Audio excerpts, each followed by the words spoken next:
Boyan Hodak, pelatih Persib, bilang melatih di Indonesia masih perlu mengajarkan dasar sepak bola di level senior. Sebelum lebih jauh, aku nggak pernah bosan-bosan untuk ingat ke teman-teman, ketika teman-teman tonton video ini, jangan lupa tekan tombol like-nya. Secara utuh dikatakan oleh pelatih Persib tersebut, ini masalah, tapi kemudian Anda tahu, untuk pelatih di Indonesia, Anda perlu mengerjakan segalanya. Teknik, taktik, kebugaran fisik juga masalah. Untuk kebugaran, Anda punya banyak cedera di negara-negara Asia Tenggara dibandingkan Eropa dan Amerika Selatan. Apa yang disampaikan oleh Boyan Hodak sangat amat familiar jika kita bicara sepak bola Indonesia.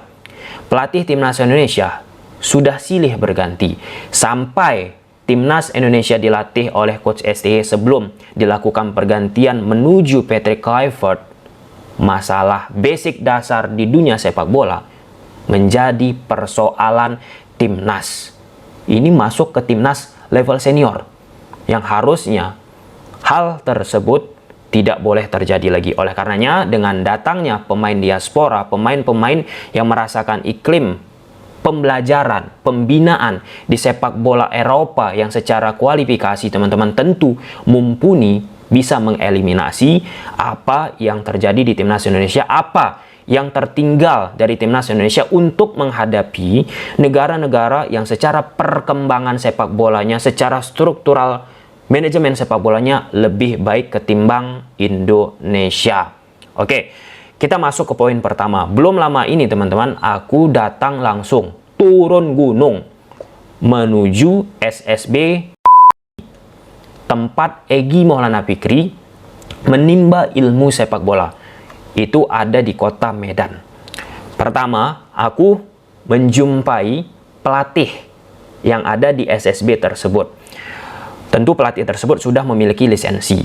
Namun, jika ingin mengupgrading lisensinya dan pelatih-pelatih lain teman-teman yang ada di SSB tersebut, saat aku tanya, yang menjadi persoalan bagaimana biaya yang tidak murah. Nah, kenapa kita perlu di momen tersebut membahas pelatih?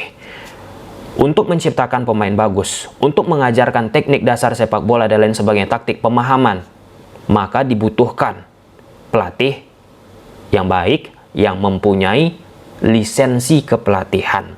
Nah, ada statement yang sangat amat jelas, teman-teman, kalau kita bicara di dunia sepak bola, untuk melahirkan pemain sepak bola yang baik, pemain sepak bola yang berkelas, itu ada andil dari pelatih juga. Kalau misalnya pelatihnya tidak qualified, kalau pelatihnya tidak sesuai dengan standar, bagaimana untuk menghadirkan pemain-pemain yang berkualitas? Nah, jadi ini persoalan yang sangat amat fundamental ya, jika kita bicara bagaimana meningkatkan akselerasi seperti yang disampaikan oleh Boyan Hodak. Kita ini sudah ketinggalan 10 tahun, 15 tahun dari apa yang dilakukan oleh sepak bola Eropa. Jadi pada saat kita sudah tertinggal menghadapi negara-negara ataupun pembinaan sepak bola yang sudah qualified, kita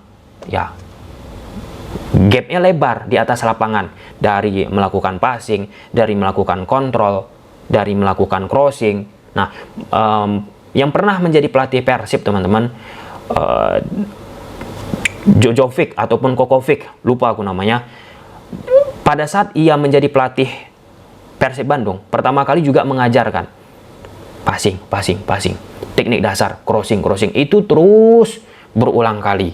Jadi itu kan memakan waktu lagi, yang harusnya di level senior, di klub-klub profesional teman-teman, udah membahas aspek pemahaman taktik, bagaimana menghadapi lawan, dan sebagainya. Nah, jadi ya, itulah yang menjadi kendala kita sekarang di saat pelatih-pelatih untuk mengajarkan pemain-pemain muda kita, mereka belum secara merata qualified. Bayangkan saja, aku menemukan pelatih di SSB Tasbih, tempat Egy Maulana Fikri menimba ilmu, teman-teman, itu yang secara tempat ada di kota Medan, kota besar, masih menjadi juga bagaimana untuk bisa menciptakan akselerasi terhadap SSB ataupun pelatih.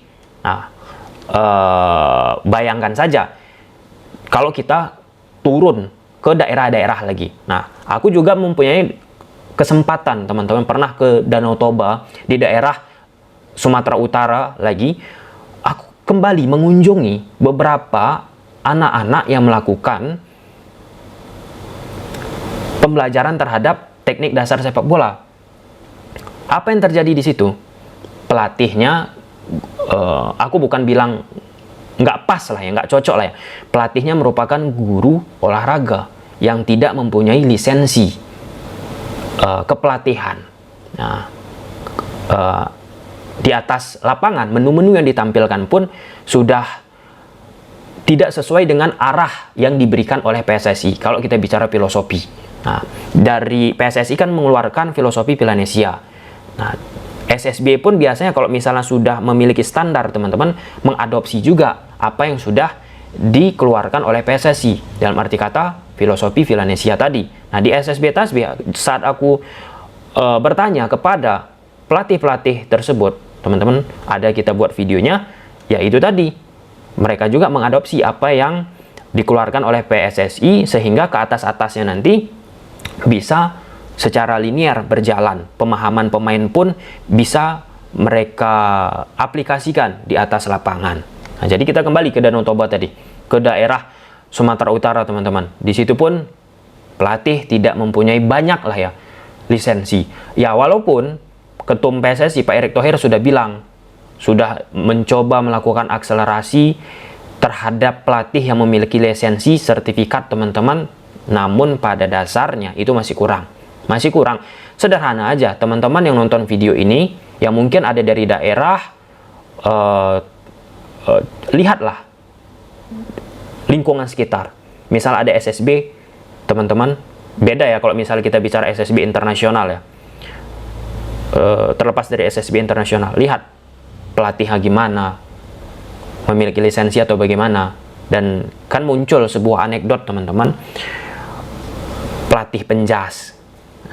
Kenapa bisa muncul di dataran media sosial kita justifikasi terhadap pelatih yang ujungnya ada penjas? Aku bukan katakan penjas itu nggak bagus ya, guru ataupun pelatih penjas nggak bagus ya, karena tidak memiliki qualified tadi, guru olahraga, guru penjaskes, diminta untuk menjadi pelatih yang notabene ya dasar-dasar terhadap ilmu kepelatihan pun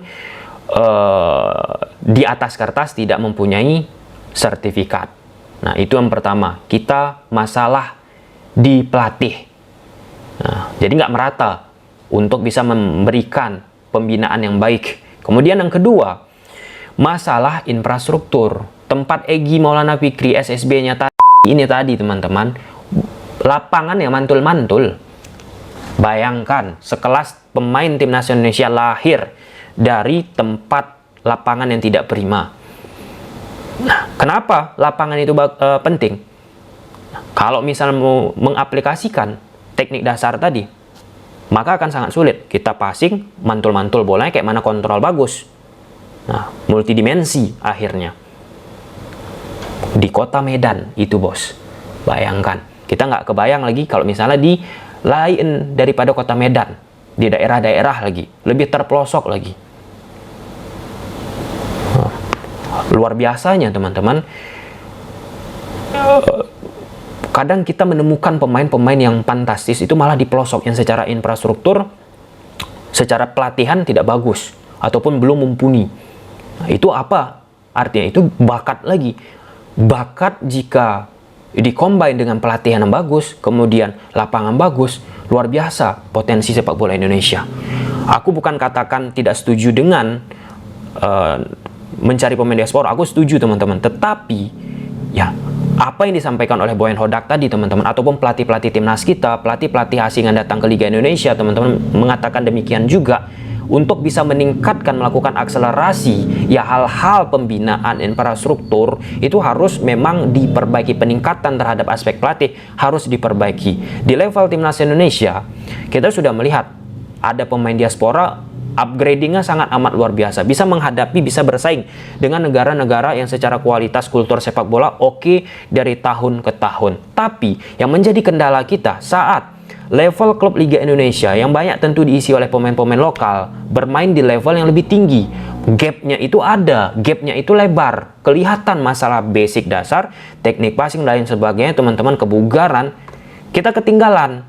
Nah, kan nggak mungkin pemain-pemain diaspora ataupun pemain timnas Indonesia kita kumpulkan di satu tim untuk bermain di level Asia bersama klub di Liga 1 Indonesia. Pasti akan menyebar, pasti akan merata. Nggak mungkin kan? Caranya bagaimana? Ya caranya untuk memperbaikan tadi.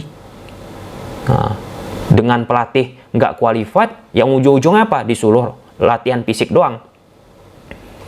Oke, kemudian yang ketiga, ini sih yang paling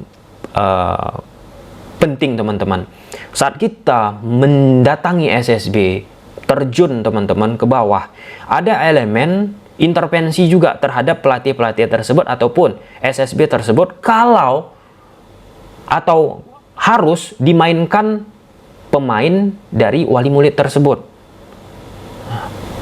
Dan ujungnya apa? Harus menang. Yang dimana kalau kita bicara di usia dini, orientasi itu yang penting main dulu. Happy pemain-pemain tersebut. Tapi kalau kita bicara SSB kita, sebagian lah ya. Sebagian teman-teman, wali murid meminta kepada pelatih harus turunkan pemain itu, anak saya. Udah pun kena intervensi pelatih. Akhirnya apa? Ketika diintervensi pelatih dari oknum-oknum tertentu, pemain yang potensial tergerus, tergeser. Awas. Masuklah pemain yang secara potensial, secara kualitas mungkin tidak mumpuni. Itulah yang sering kita angkat di kanal YouTube Tommy Deski. Kita undang banyak pemain-pemain sepak bola yang secara views mungkin tidak ada yang nonton, tidak menarik.